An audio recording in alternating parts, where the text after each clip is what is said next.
আমি তার হাতটা উঁচু করে ধরলাম, আপনারাও কি তার হাত ধরবেন? তার বিজয়ের জন্য লড়বেন?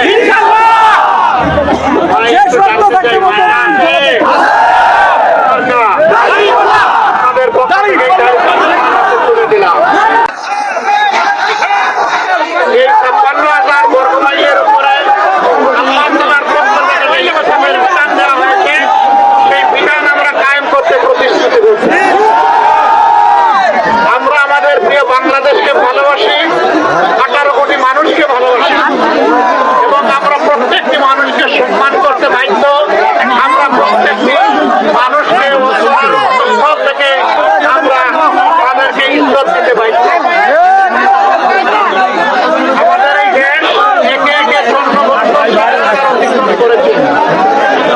দেশে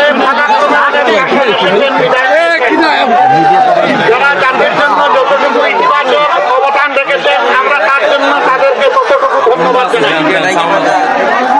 যেটা পারেন নাই, ব্যর্থ হয়েছেন, এই দায় তাদের। আমরা আগামীর বাংলাদেশ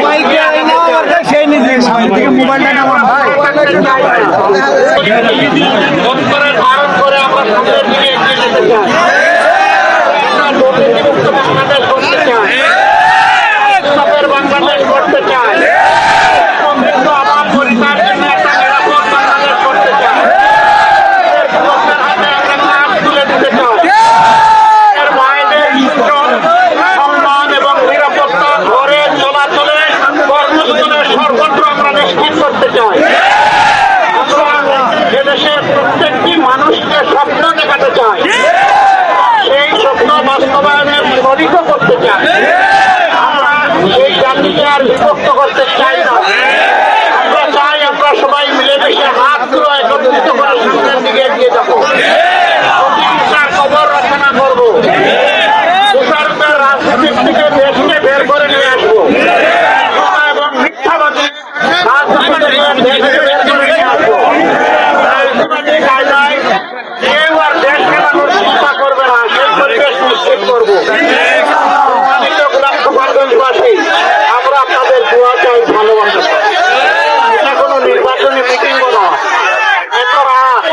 আপনারা কষ্ট করে এখানে দাঁড়িয়ে আছেন, আমি আমার এবং প্রিয় সংগঠনের পক্ষ থেকে অভিনন্দন জানাই, কৃতজ্ঞতা জানাই।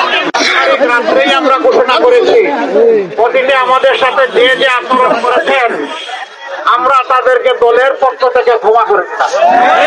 আমরা ঘোষণা করেছি আমরা কোনো প্রতিশোধের রাজনীতিতে নামবো না। ঘোষণা দিয়েছি আমরা চাঁদাবাজি করবো না। ঘোষণা দিয়েছি আমরা মামলা বাণিজ্য করবো না। জাতির সাথে দেওয়া আমাদের কথা রেখেছি। একটি আসনের একজন প্রার্থী আমার কাছে এখানে আছেন, আপনারা সবাই তাকে চিনেন, মুফাসসিরে কোরআন, আলেমে দ্বীন হযরত মাওলানা আব্দুল হামিদ সাহেব। আমি তার হাতটা উঁচু করে ধরলাম, আপনারাও কি তার হাত ধরবেন?